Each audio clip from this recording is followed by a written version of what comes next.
अलीबाग में हमारा पहला स्पॉट है कुलाबा किला।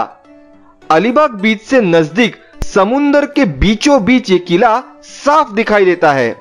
लो टाइड दरमियान आप कुलाबा किले तक चल के या घोड़ा गाड़ी का इस्तेमाल कर पहुंच सकते हैं, जबकि हाई टाइड दरमियान आपको बोट से किले तक पहुंचना होता है। यह बोट 200 रुपए के आसपास पैसे लेकर आपको किले तक पहुंचाया और वापस लाया जाता है। यह किले की देखरेख भारतीय पुरातत्व विभाग अर्थात ASI archaeological survey of India करता है और इसलिए किले में जाने का छोटा सा शुल्क है। किले पर पहुंचते ही ढेर सारे स्थानीय लोग आपको आसपास के इलाके के फल बेचते नजर आएंगे। क्योंकि आप नाश्ता कर 2 घंटे बीत चुके हैं तो आप इन्हें खरीद सकते हैं और इन्हें खाते खाते किले का आनंद ले सकते हैं। छत्रपति शिवाजी महाराज को फादर ऑफ इंडियन नेवी कहा जाता है। महाराज ने यह बहुत पहले ही जान लिया था कि भारत को सबसे ज्यादा खतरा यह समुद्र से है और इसीलिए जमीनी ताकत के साथ साथ उन्होंने समुद्री ताकत बढ़ाने की भी नींव रखी और उसी कोशिश का एक उत्तम उदाहरण है अलीबाग में स्थित कुलाबा किला। कुलाबा किले को छत्रपति शिवाजी महाराज ने 1652 में समुद्र में एक चट्टानी सतह पर बनाया था।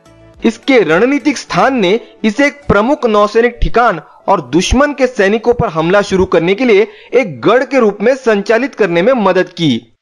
1662 में जब शिवाजी महाराज ने दक्षिण कोंकण क्षेत्र को नियंत्रित किया तो उन्होंने कुलाबा को अपने प्राथमिक नौसैनिक ठिकानों में से एक बनाया। आगे चलकर मराठा आरमार अर्थात नौसेना की ताकत जैसे जैसे बढ़ी तब मराठा आरमार के अध्यक्ष के तौर पर सरखेल कान्होजी आंग्रे को नियुक्त किया गया। सरखेल कान्होजी आंग्रे एक ऐसे बहादुर योद्धा थे जिन्होंने 13 साल की उम्र में युद्ध के मैदान में प्रवेश किया और एक भी लड़ाई नहीं हारी। है ना अद्भुत।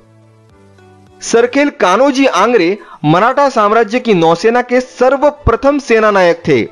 सरखेल का अर्थ नौसेनाध्यक्ष, जिसे अंग्रेजी में एडमिरल कहा जाता है। 17वीं और 18वीं शताब्दी के दौरान यूरोपीय व्यापारिक कंपनियां इनके नाम से कांप उठती थी। अंग्रेजों और पुर्तगालियों द्वारा कान्होजी को वश में करने के प्रयासों के बावजूद वह अपने मृत्यु तक अपराजित रहे थे। इसी कारण सरखेल कान्होजी आंग्रे को हिंद महासागर के शिवाजी के रूप में जाना जाता था। सरखेल कान्होजी आंग्रे और उनका परिवार इसी कुलाबा किले में रहा करते थे और यहीं पर उन्होंने आखिरी सांस ली। किले में 17 बुर्ज है। प्रवेश द्वार पर पक्षियों और जानवरों की नक्काशी है।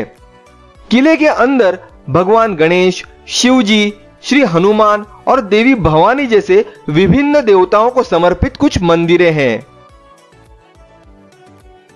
किले के अंदर अनेक इमारतें, महल, राजकोष, घुड़साल व बगीचे थे, जिसमें मराठा फौज की 1000 पैदल सेना और 700 घुड़सवार सेना रहती थी। दुर्भाग्यवश आज उनके केवल अवशेष देखे जा सकते हैं। ये अवशेष अगर गौर से देखें तो हम कल्पना कर सकते हैं कि उन दिनों में ये कितने वैभवशाली और सुंदर रहे होंगे।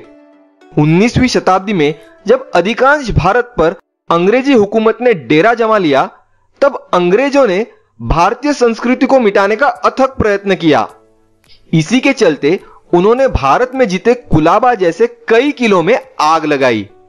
कहते हैं मराठों की राजधानी रायगढ़ भी 7 दिन तक जलता रहा, लेकिन इसके बावजूद आज भी इन किलों को भेंट देकर भारतीय इनसे प्रेरणा लेते हैं।